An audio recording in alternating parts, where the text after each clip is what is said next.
Hi guys, it's Jess. I have a little bit of a different video for you today. When I was at the CHA show earlier this year, I saw lots of great new products, but one that really intrigued me was the Bucilla Weave It and Leave It. This is a cool kit that allows you to kind of try out the trendy loom weaving craft trend without a big investment in a loom. They were kind enough to send me one to try out, and I thought I would share my process of using the kit for the very first time with you. The kit comes with all the stuff that you need to create the loom piece. I ended up needing a little bit extra yarn, but I just grabbed a little bit more gray yarn from my stash. I wove mine a little bit tighter than I probably should. If you have a little bit more of a looser weave, you might not even need any extra yarn for your project. The kit also comes with really good detailed instructions, but sometimes I think it's better to see someone doing it, so I'm going to kind of walk you through my whole process of putting mine together. First up, you will need to create the warp of your weaving project, and what that means is you need to create the vertical stripes, the vertical strings of the loom that you will actually weave the weft, the horizontal threads through. So what you do is they give you a thinner sort of string, it's not yarn, that you use to create the warp. And you start from the bottom and just go up and down through the holes that they already have in the included loom to create that up and down zigzag pattern.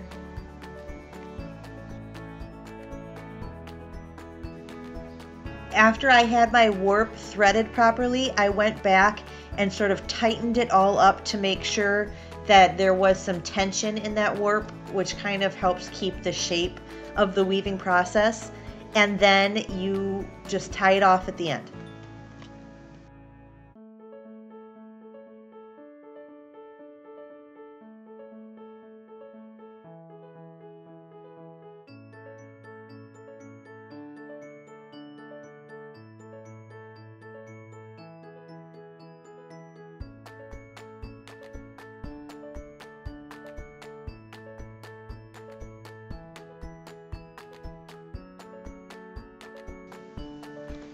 The most basic stitch, I guess you could call it, in this project is just called the plain stitch, and that's probably what you already know of as weaving. You go underneath one warp string and then over the next, under, over, all the way across.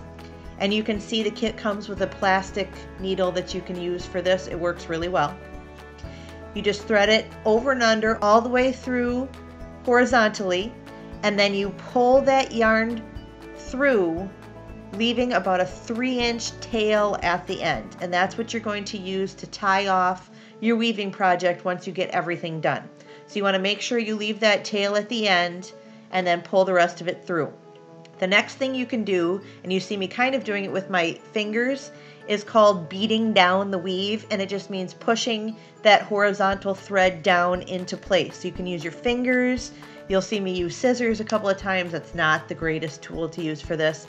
They also suggest using a fork. I think that would be a really great idea.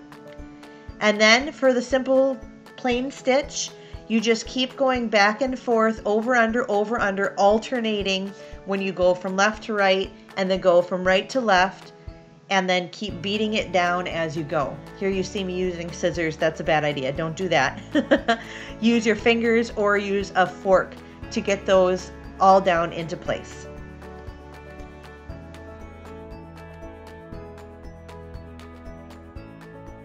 And you can do that plain stitch for as many rows as you would like. That's kind of the fun of this project, is you get to try out a lot of different stitches and just do whatever makes you happy, because you can do it as many times or as few. There's no right or wrong answer to this. The next stitch that I tried out is called the Twill Stitch, and this is another really easy one. Instead of just going over one, under one, over one, under one, you go over 2 threads of the warp and then under 1 thread. over 2, under 1, over 2, under 1, and then pull it through, leaving the tail if you've started a new color. It's very simple. It just gives a little bit different look than the plain stitch that I just showed you.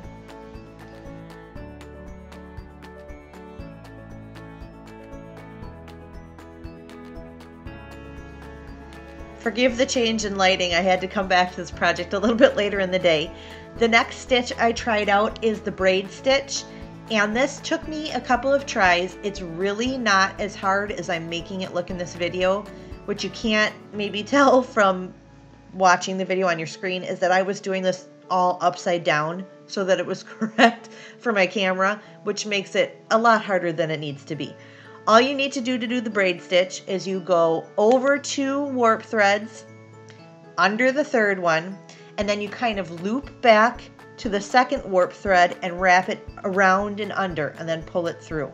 So it's sort of an over 2, back under the 2nd one, and then you repeat that process. You skip 2, go under 1, head back a thread, and wrap it under that one. So you're kind of doing this back and forth, 2 steps forward, 1 step back situation all the way across.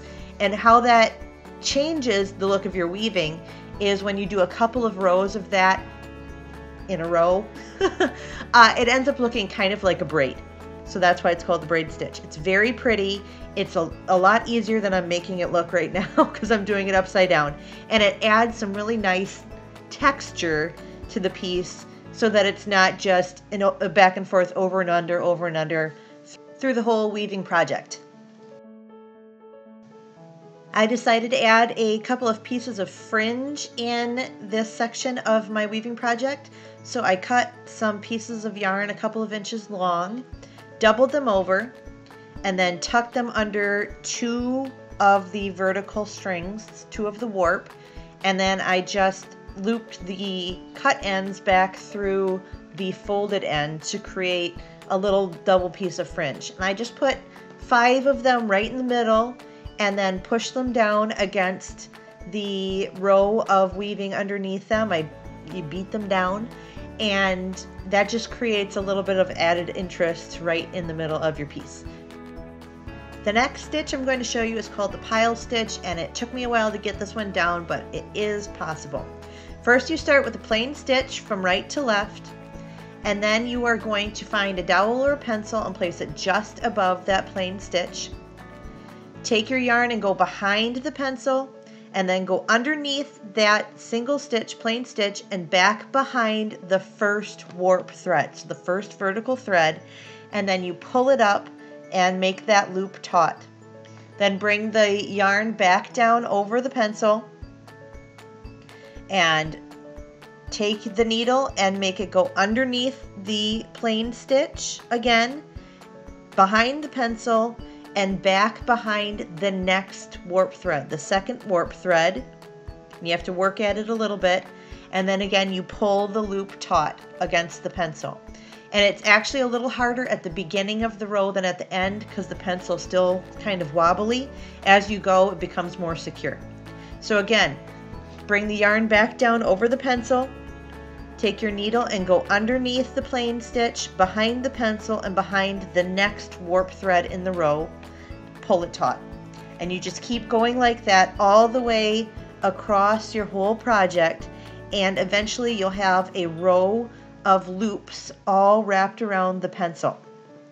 After you finished up the row, then come back and do a row of plain stitch going from right to left to kind of lock it in place, and then you can remove the pencil. When you're all finished with your project, you need to tie off all of those loose ends that you have hanging out of the side of your project. Remember, you kept a couple of inches of slack, and this is why. You want to thread it back onto the needle, and then on the back side of your weaving project, that's important, you need to thread it underneath some of the exposed warp threads, just so you're kind of securing it back into the project. And then once you have 2 of them woven back in, then you can double knot them together and secure them in place, so they're kind of in the middle of the back of the project and not visible when you have the project flipped around. I finished off my project by adding some fringe to the holes at the very bottom of the loom, and that was it. I've got this cool little art piece that I can display, and I got to try out this new trend of weaving, and it was really simple and a lot of fun. If you try one of these Weave It and Leave It kits, please let me know about it in the comments or tag me on social media. Give this video a thumbs up if you liked what you saw. Subscribe to this channel so you don't miss any crazy good creativity. Visit me on my blog, maddencrafts.com, and thank you so much for watching. Bye!